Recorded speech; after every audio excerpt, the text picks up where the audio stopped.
Hello, and welcome back to another episode of 12 Minutes with Berc. I'm your host, Berc. And today we are going to talk about another key skill set, which is resilience, but in leadership.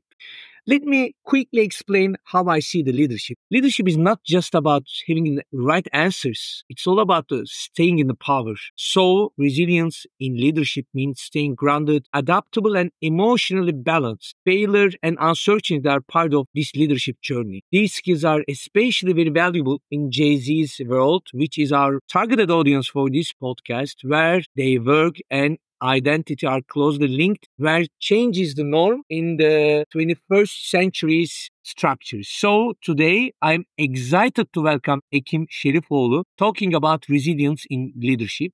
With around 25 years of experience, Ekim, who is based in San Francisco, bringing exceptional experience in the resilience and the leadership, she's working directly with C-level at Hewlett Packard Enterprise. Ekim, welcome. Our 12 minutes started.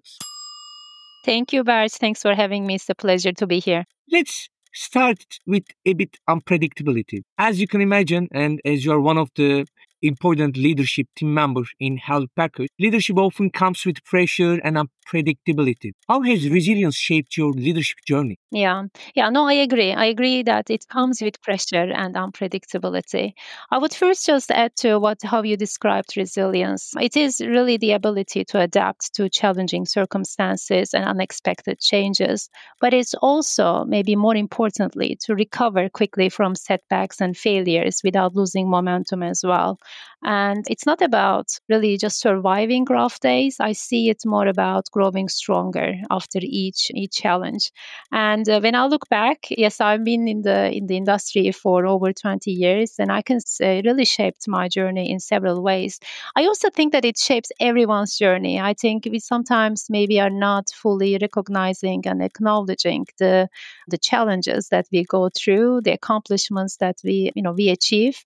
But I think with a little bit of self-reflection, I'm pretty sure that we will all have great examples of how we demonstrated resilience and how it helps us to develop our skills. So you mentioned unpredictability. Yes, I think that's the theme. The change is constant. I'm in the IT industry where the transformation is happening at a light speed. There's just so many changes that you need to adapt to, and not just to adapt to, but also to drive as well.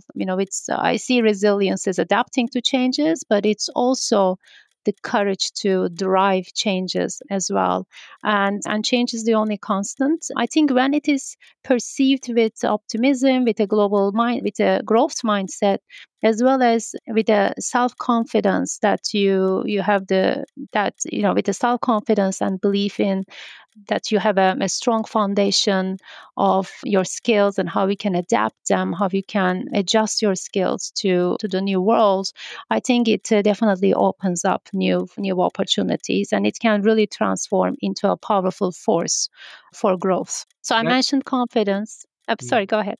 No, that's an amazing explanation. I didn't want to cut you, but again, what I fully agree with that unpredictability seems not a temporary phase. It's a new normal. Especially, I've been working in the consultancy after technology industry for the last 10 years. We often get dropped in a high stakes situations where we need to lead without full context. Even our clients might not aware of how they need to survive in their circumstances. So we are right now not getting used to, we encapsulated, embedded the unpredictability in our normal days. So I agree with you with your all answers. Okay, it's great. It's great to hear your acknowledgement. Definitely, I think unpredictability, it's also the new opportunities as well. It's not just about uncertainty, but with the changes in the industry, with the developments, we have gone through a lot in the last 10 to 15 years. If you think about it, how we live, how we work, how we do things, it has changed completely.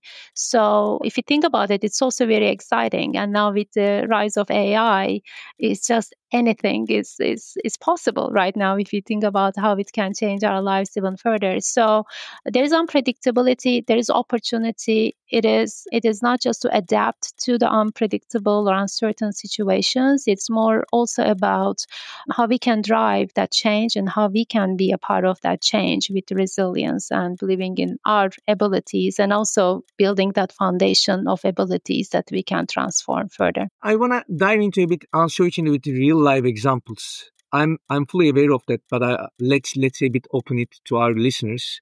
I'm very aware of that you are working with C-levels, number one, number two, number three, number four in one of the leading tech industry company. We can say the name, Hewlett Packard Enterprise, which is like billion dollars revenue company, which is public data.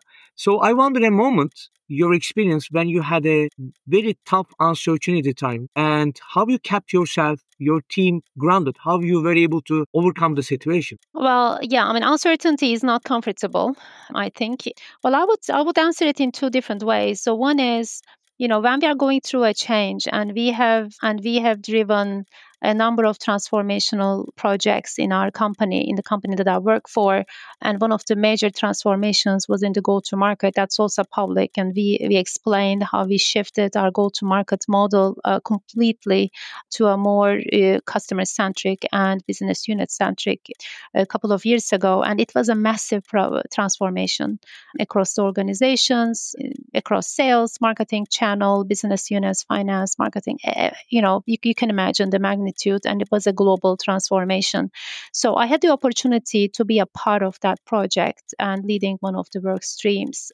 And as I led, and it's almost took 18 months to get to a stage where before we could move into implementation. And in that experience, I really see that as an opportunity. We had rough days, long days, tough conversations, difficult choices to make. But I think one of the things as we go through such a big transformation or an uncertain, project or initiative, I think one of the things that helps is to be real as well, right? It's just being real as we go through a big, if you are thinking about big changes and being bold and making the right thing for the company, it required, as I mentioned, some rough decisions and very intensive thinking and analysis in some cases. I think in those cases, I try to be real, don't pretend to have that I have all the answers or we have all the answers as a team, but listen to the others and, work on and be clear and honest about the things we know, the things we don't know, and the things that we are assuming, and building on different scenarios, basically based on what we know, what we don't know, etc. So I would say my key learning from that was being real. And the other one is being persistent, I think, because the change is not easy.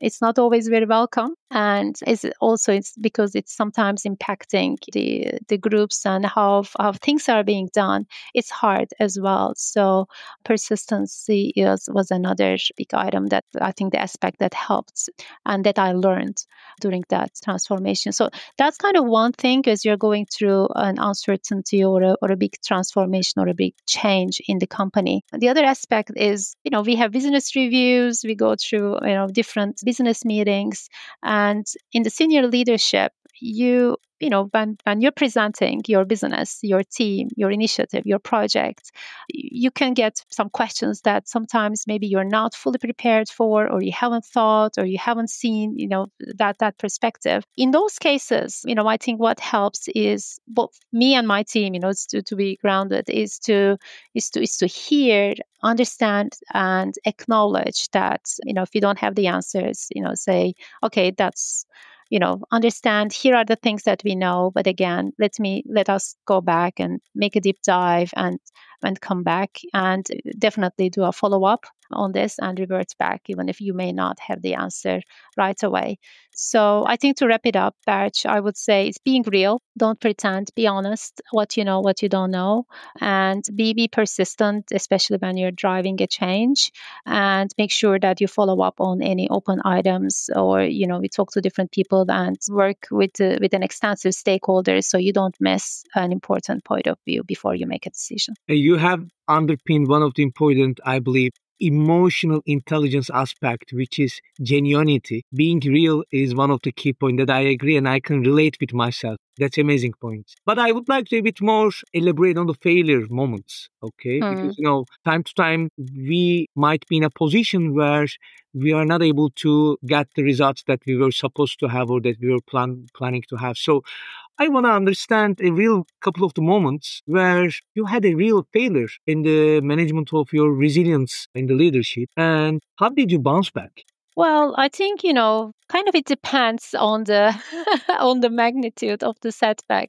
But first of all, I think if you're not failing, then we are not trying. We are not trying hard. We are not stretching ourselves. We are not trying new things. We are not taking bold moves. We are not really trying to go beyond our boundaries. So I think from that perspective, if you're doing your best and but you still have setbacks, it means you're really stretching yourself or challenging yourself, which is a good thing. And you never lose in that case. You either win, succeed, or you learn. So it's one of the two. That's kind of how I try to see things. And when there are failures or setbacks, just I try to learn from it really fast, and move on. It's not fun. I think we all agree, we all want to be successful and really be really good at what we do. But I mean, again, if you're not stretching ourselves beyond our current capabilities, then we miss those opportunities to learn. So I would say I do a lot of self-reflection in those cases without beating myself up. But I do a lot of self-reflection, and I also talk to others to get some feedback on what are the things that could have been done differently? What are the things that could have been done better? And really learn from it, improve, and move on. I think resilience requires that vulnerability as well. And I Yeah. think it's a part of that growth mindset because, again, you see this opportunity to learn, you're stretching yourself. Again, you either win or you learn. In either case, it's good. It's an achievement.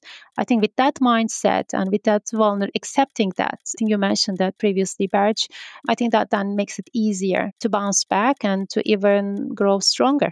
It's all about building a habit of embedding the failure in your life, but asking the key question as you mentioned, what is this trying to teach me?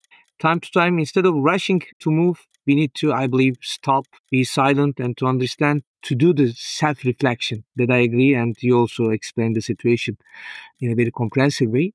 Let's jump to the team aspect. I'm pretty Hmm. sure that you're directly and indirectly managing international teams. There might Hmm. be, I'm sure there are in different time zones, and pretty sure that you are Oh, covering, yeah, for sure. you are covering pretty sure that 24 hours time zone. So within this context, how do you create a space for your team to be resilient without pushing them to the edge? Yes, I definitely would like my team to stretch and grow, and I try to set the bar high for that. We start the year with clear objectives, clear goals, both for their professional development as well as their personal development as well. In the beginning of the year, and then we have quarterly check-ins and monthly discussions and weekly. We have all these cadence in place to make sure that the team members are very clear on their goals and objectives and they can get the support they need to be successful. So that's from the goals and objectives perspective.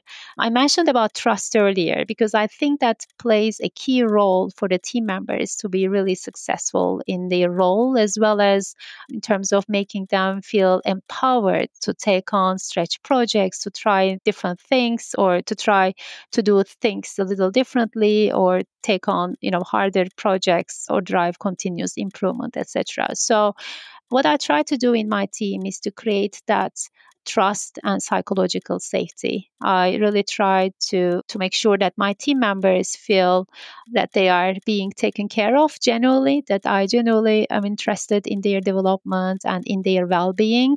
I also am genuinely interested and committed to their career development and making sure they get the support they need to be successful. And we have a lot of check-ins, as I mentioned, with my team members during the year, during the month. So, and if I feel like it's getting too much, then we adjust it accordingly. But without stretching, then I think it's hard for the team members to develop. So, and I try to make sure that they know that I'm here to support them to be successful. The other thing is empowerment. Obviously, I give the space so they can make their decisions and they feel empowered to take on the initiatives themselves. And then, we go through the progress during the projects or during their work. And if there are setbacks, then we sit together and we go through the learnings. And again, fail fast, learn and move on. That's kind of the spirit I would like to build within my organization. One of the statements that you mentioned about the safe side that I would like to a bit like underpin over here, because in consultancy industry as well, let me relate with my industry. So you might come across multiple burned out consultants, they who are looking for the get out from the industry. But I learned that, or let me put in a different frame, I am still trying to learn that the resilience in the consultancy industry is not only about building the burnouts, it's all about literally building the safe places where the consultants, the team members feel supported to stretch, fail, and to try again. Because failures and the burning out is part of the industry's norm. But if the team members are feeling that they are in the safe place, safe zone, they will create this resilience to be embedded in their daily life. So I totally in line with your statements. Let me jump into my final question, which is about maybe quick summary about what we discussed at the moment, or a couple of last minutes to cover your recommendations, specifically future young leaders, Generation Zs. What are your thoughts? Let them be getting an advice from you about not losing their softness and humanity and still being resilient in the fast-changing world that we are part of it. Okay. Well, I think the challenge is not to choose one or the other. It's basically to embrace both. And I would like to talk a little bit about the toughness. How do we define it? For me, it's not about surpassing your emotions or masking your vulnerability. It is more about cultivating an inner resilience, and which we talked about, the capacity to learn from the failures, learn in the case of setbacks, be persistent, having the courage to speak up, to make bold moves. And sometimes it is to make hard decisions and then accept responsibility when mistakes are made. And if you think about the leaders, the tough leaders, they really know, I think, when to push, when to pause, when to listen, when to give that space to their team members. So I think on the toughness, you can be tough and you can be super kind and super human as well at the same time. Not easy, but I think it's not really contradicting. It's more complementary.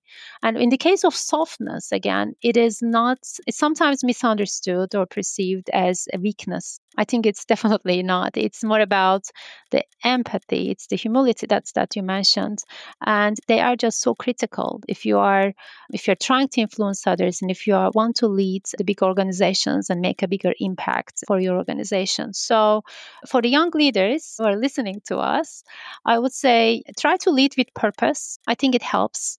If you have a vision, if you have a purpose, if you have a compelling sense of purpose, then I think you can naturally be tough. You will naturally demonstrate toughness and softness at the same time, because that sense of purpose will give you the power to be persistent. It will give you the courage. But at the same time, if you have your empathy and humility and you care for the others, because you should know that you need others to follow you to make a big impact. There's so much you can do alone. You need to get your team, your organization, your company along with it. I think that purpose really helps. And also when you set that vision for the others, when they believe in it, then that's an amazing force that you will get.